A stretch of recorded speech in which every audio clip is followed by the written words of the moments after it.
హే friends, మీలో ఎంతమంది diet plan follow అవుదామనుకుని చివరికి ఫెయిల్ అయ్యారు? ఎంతమంది డైటీషియన్ దగ్గరికి వెళ్దామని అనుకుని వారి ఫీజులు చూసి వెనక్కి వచ్చారు? ఎంతమంది హెల్దీ ఫుడ్ తినాలని కానీ ఆ ఫుడ్ కొనడానికి మన జేబులో డబ్బులు సరిపోక నిరాశపడ్డారు? అయితే ఇప్పుడు నేను మీకొక సీక్రెట్ చెప్పబోతున్నాను. మన బడ్జెట్లోనే మంచి డైటీషియన్గా మనం ఎలా మారవచ్చో ఒక రహస్యమైన విషయం చెబుతాను. మనం హెల్దీగా ఉండాలంటే జేబు ఖాళీ అవ్వక్కర్లేదు. పెద్ద పెద్ద డైటీషియన్ దగ్గరికి వెళ్లాల్సిన అవసరం లేదు. ఎందుకంటే మీరే మీ బెస్ట్ డైటీషియన్. ఎలాగంటారా? నంబర్ 1, ప్లాన్ చేద్దాం, ప్లాన్ చేద్దాం, ప్లాన్ చేద్దాం. మీరు రోజూ తినే ఆహారాన్ని ఒకరోజు ముందుగానే ప్లాన్ చేసుకోవడం మొదలుపెట్టండి. ఉదాహరణకు, బ్రేక్ఫాస్ట్లో ఏం తింటారు? పప్పు, పెరుగు, వెజిటబుల్స్ అని ఒక లిస్ట్ తయారు చేసుకోండి. దీనివల్ల మన డబ్బు అనవసరంగా ఖర్చవ్వదు. పైగా మనకు ఏం కావాలో అదే కొంటాం. ఏ రోజు ఏం తింటారో ముందే ఫిక్స్ చేసుకుంటే ఆరోగ్యంగా ఉండడానికి సగం గెలిచినట్టే. నంబర్ 2, ఋతువుల వారీగా తిందాం. మన పెరట్లో పండేవి సీజనల్ ఫ్రూట్స్ తింటే చాలా మంచిది. అప్పుడే మనకు పోషకాలు బాగా అందుతాయి. అంతేకాదు, మన జేబుకు కూడా చిల్లు పడకుండా ఉంటుంది.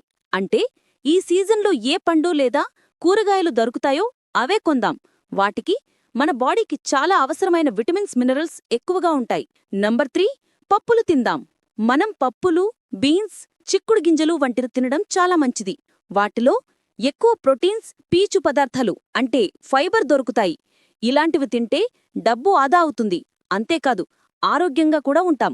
నంబర్ 4, ఇంట్లో వండుకుందాం. బయట తినడం మానేద్దాం. ఇంట్లో వండుకుంటే డబ్బులు కూడా ఆదా అవుతాయి. మన ఆరోగ్యాన్ని కూడా మనం జాగ్రత్తగా కాపాడుకోవచ్చు. ఒక సర్వే ప్రకారం ఇంట్లో వండుకున్నవారికి బయట వండుకున్నవారికి పోలిస్తే బరువు పెరిగే అవకాశం తక్కువగా ఉంటుంది. నంబర్ 5, నీళ్లు ఎక్కువగా తాగుదాం. డబ్బులు ఖర్చు కాకుండా మనల్ని మనం ఆరోగ్యంగా ఉంచుకోవాలంటే ఎక్కువ నీళ్లు తాగడం మొదలుపెట్టండి. నీళ్లు మన శరీరాన్ని తాజాగా ఉంచుతాయి. అప్పుడప్పుడు ఆకలి వేసినప్పుడు నీళ్లు తాగడం వల్ల ఎక్కువ తినకుండా ఉండగలం. నంబర్ 6, స్నాక్స్ మార్చుకుందాం. బజ్జీలు, సమోసాలు స్నాక్స్ బదులుగా వేరేవి తిందాం. ఉదాహరణకు, వేరుశెనగ, మొలకలు, పండ్లు, పెరుగు వంటివి. ఇవి ఆరోగ్యానికి మంచిది, జేబుక్కూడా ఆదా అవుతాయి. నంబర్ 7, పోర్షన్ సైజ్ నియంత్రణ. మనం తినే ఆహారం ఎక్కువ లేదా తక్కువ కాకుండా జాగ్రత్తగా చూసుకోవాలి. ఎక్కువ తింటే బరువు పెరుగుతాం, తక్కువ తింటే శక్తి తక్కువగా ఉంటుంది.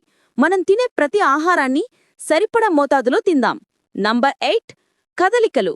మనం ఏం తిన్నా కొంచెం వ్యాయామం, వాకింగ్, యోగా, సైక్లింగ్ వంటివి చేస్తే మన శరీరం ఆరోగ్యంగా ఉంటుంది. దీనికోసం ప్రత్యేకంగా జిమ్కి వెళ్లాల్సిన అవసరం లేదు. రోజూ ఒక అరగంట నడిస్తే చాలు. చూసారుగా, మన బడ్జెట్లోని మంచి డైటీషియన్గా మనం మారడం చాలా సులభం. దీనికి పెద్దగా ఖర్చు పెట్టాల్సిన అవసరం లేదు. కేవలం మన ఆహారపు అలవాట్లను మార్చుకుంటే చాలు.